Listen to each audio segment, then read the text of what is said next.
The word of the day is, who are you to decide what other people want to read? Which is a quote from a friend of mine who ought to become a motivational speaker, but is actually a MMA coach. And the reason that I'm thinking about it is because I haven't been writing an awful lot of fiction recently, not very successfully, which is kind of at odds with my personality, because it's all that I really, really want to spend my time doing is writing fiction, and I've written quite a lot in my life, and it's not enough because I'm not dead yet, and, So I've been thinking about why I might not be writing fiction, and I don't have a very good answer, but what I have got is a lot of people around me who have plenty of wisdom to share, and through no fault of my own, I've been exposed to something that got me thinking about this point of pretense that I have in my personality that I really need to sort of I need to address, which is I think that I haven't been writing a lot of fiction because I will start coming up with an idea and maybe start writing about that idea, and then tell myself nobody wants to read about that. Or that's already been done, or someone else has already done that better, and that's sort of kind of a reverse arrogance I've realized, because I'm essentially in that moment saying, I know the whole landscape of everybody who's reading and everything that they're reading, which is too much for anybody to know by themselves. So the exercise that I decided to start is to listen to people a little bit more.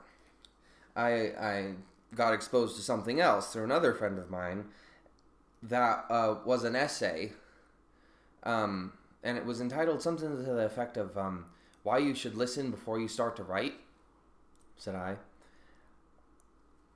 And I've decided that it would be awfully cool to do that.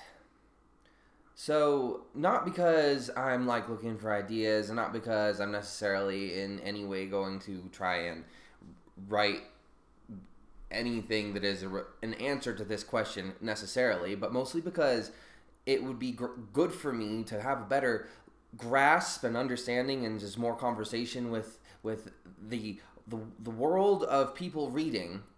I'm going to ask this question, and the question is, what is everybody reading, and what are you liking, and what are you not liking, and what are you frustrated about with what you're reading, and what do you wish there was more of in the world, and what do you like about the books that you're reading, and what are you watching but not reading and wishing that you could read, and what are you wishing that was adapted to something that you could watch so that you're reading it but you'd like to watch it, or just what is your relationship right now with the grand world of literature? I don't really care if you've got all classics on your bookshelf right now, or if they're all nonfiction things or history, or if you've been sort of dabbling in the sort of realm of the most formulaic fiction in the world, or if you've just gone and decided to start with House of Leaves and just follow that path of abstractness down towards wherever it ends up.